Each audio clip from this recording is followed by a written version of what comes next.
और एक देखिए जंग की एक बार फिर बात करेंगे। उत्तरी गाजा में इजराइल का विध्वंसक ऑपरेशन देखने को मिल रहा है। इस वक्त की बड़ी खबर ये आ रही है, एयर स्ट्राइक और ग्राउंड ऑपरेशन एक साथ हो रहे हैं। ये तस्वीरें आपको दिखाएंगे। इस वक्त की बड़ी खबर, आईडीएफ और हमास के बीच आमने सामने की झड़प हो रही है। केफिर इन्फेंट्री ब्रिगेड का सर्च ऑपरेशन भी जारी है। शुजाया में अंडरग्राउंड सेल को नष्ट कर दिया गया है। गाजा पर आईडीएफ का ट्रिपल अटैक देखने को मिल रहा है। तो देखिए किस तरह से आईडीएफ और हमास के बीच आमने सामने की जंग हो रही है। इन्फेंट्री ब्रिगेड का सर्च ऑपरेशन जारी है। एक एक घर की तलाशी ली जा रही है।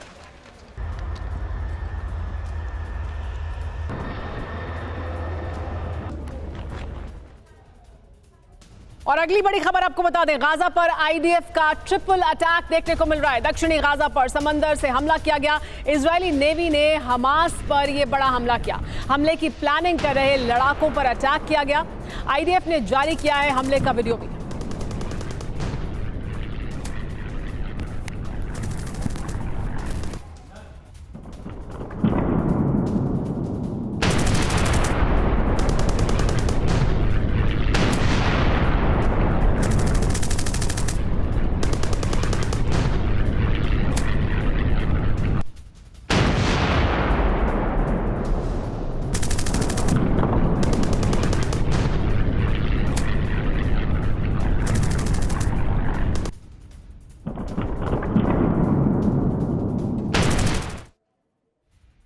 एक और बड़ी खबर आपको बता दें, गाजा में हमास के माइंस डिफ्यूज किए जा रहे हैं। करीब 850 माइंस को तबाह कर दिया गया है। माइंस को डिफ्यूज करने का काम भी लगातार चल रहा है। विस्फोट कर हमास के माइंस को किस तरह से तबाह किया गया वो तस्वीरें देखिए। गाजा में हर तरफ है हमास के माइंस का जाल। खाली कमांड सेंटर, स्कूल में बिछाए गए हैं ये माइंस। तो देखिए जो कमांड सेंटर खाली कर दिए गए हैं वहां पर भी माइंस बिछाए गए हैं, स्कूलों में माइंस बिछाए गए हैं। ये कहना है इजरायली डिफेंस फोर्स का, और उन्हें निष्क्रिय करने का काम भी जारी है। Good morning, Gaza. Wow!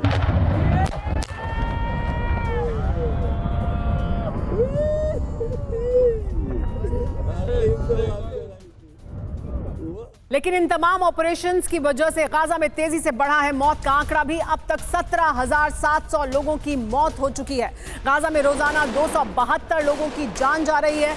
युद्ध में करीब 49,000 लोग घायल हुए हैं। देखिए लगभग 49,000 लोग घायल हो चुके हैं। ये बड़ा आंकड़ा है। रोज 272 लोगों की मौत होना अपने आप में एक बड़ा आंकड़ा है। लेकिन मरने वालों की संख्या लगातार गाजा युद्ध में बढ़ती जा रही है।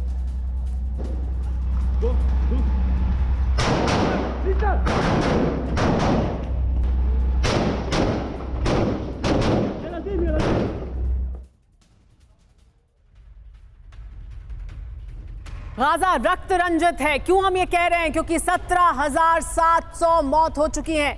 61% आम लोग मारे गए हैं इसमें। ये जो आंकड़ा आप देख रहे हैं, 272 से ज्यादा लोगों की हर दिन मौत हो रही है। इसके अलावा 133 यूएन स्टाफ की भी मौत हुई है। 133 ऐसे लोग जो यूएन के स्टाफ में काम कर रहे थे, मदद पहुंचाने के लिए काम कर रहे थे। 48,780 लोग घायल हुए हैं, यानी लगभग 49,000 लोग घायल हो चुके हैं। इस वजह से रक्त रंजित है ये गाजा, ये साफ तौर पर कहा जा सकता है। हमारे साथ मेजर जनरल जीडी बख्शी मौजूद हैं। हमारे साथ मेजर जनरल यश मौर्य भी बने हुए हैं। लेकिन जीडी बख्शी जी, ये जो हम आंकड़े दिखा रहे हैं, रक्त रंजित गाजा दिखाई दे रहा है, और अभी भी ऐसा नहीं लग रहा है कि ऑपरेशन कहीं खत्म होने वाला है। अभी भी ऑपरेशन 3 तरफ से चल रहा है। सिर्फ गाजा में ही नहीं, हम लेबनान में भी देख रहे हैं हमले किए जा रहे हैं। तो ये आंकड़ा और कहां तक पहुंचेगा?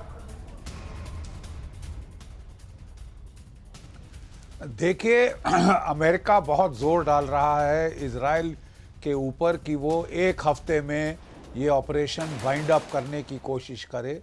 इसका मतलब कि इजराइल को ऑपरेशन इंटेंसिफाई तो करना ही पड़ेगा, और इसीलिए वो गाजा पे पुरजोर हमला कर रहा है।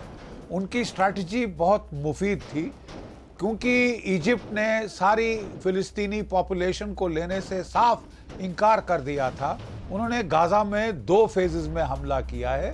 फेज 1 में नॉर्दर्न गाजा पे हमला किया, पॉपुलेशन को साउथ की तरफ खदेड़ा। फेज 2 में वो साउथ पे अब हमला कर रहे हैं, पॉपुलेशन को कह रहे हैं नॉर्थ की तरफ चले जाए या जो समुद्री तट है उसकी तरफ चले जाए, ताकि जहां से जितना हो सके पॉपुलेशन का बचाव हो। हमास का यही प्लान है कि खूब वो हल्ला करे कि पॉपुलेशन का नुकसान हो रहा है। नुकसान तो हो ही रहा है, जाहिर है, क्योंकि एयर से हमले हो रहे हैं, ग्राउंड से हमले हो रहे हैं। 17,700 के करीब तो शहीद हो गए हैं वहाँ के लोग, और 40,000 से कहीं ऊपर उनके घायल हुए हैं। ये काफ़ी बड़ी संख्या है। और लेकिन आप ये कह रहे हैं सर कि और इंटेंसिफाई होगा। ग्लोबल ओपिनियन है खत्म करने, क्योंकि खत्म करना चाहते हैं और डेडलाइंस हैं या एक समय सीमा है, तो क्योंकि खत्म करना है तो इस वजह से और बढ़ सकता है, यानी ये आंकड़ा, तो ये अपने आप में और भी ज्यादा चिंता की बात होगी। इसी पे बात करने के लिए हमारे साथ मेजर जनरल यश मोर भी मौजूद हैं, उनके पास जाएं। उससे पहले इस वक्त की बड़ी खबर दिखा देते हैं और फिर यश मोर जी के पास मैं जाऊंगी। गाजा में IDF का सर्च ऑपरेशन जारी है। इस वक्त की बड़ी खबर, तलाशी के दौरान मिल रहे हैं हथियार, ऐसी जानकारी मिल रही है। बैग में रखे हुए सैकड़ों हथियार मिले हैं, तस्वीरें सामने आई हैं। बैग में UN रिलीफ फंड लिखे होने का दावा किया जा रहा है। तो देखिए UN रिलीफ फंड लिखा है बैग पर और उसमें हथियार रखे गए हैं। ये तस्वीरें इजरायली डिफेंस फोर्स द्वारा जारी की गई हैं और ये दावा भी उनकी तरफ से किया जा रहा है कि देखिए इस तरह से UN रिलीफ फंड लिखे हुए बैग्स के अंदर हथियार रखे गए थे। गाजा में काम कर रही है UN relief and welfare fund और उनके द्वारा दिए गए बैग्स में हथियार रखे होने का आरोप इजरायली डिफेंस फोर्स द्वारा, जो इजरायली डिफेंस फोर्स लगातार कहती भी है कि देखिए आम लोगों को शील्ड बनाकर उनका इस्तेमाल किया जाता है, या रिलीफ फंड या रिलीफ एजेंसीज का को भी एक शील्ड के तौर पर इस्तेमाल किया जाता है।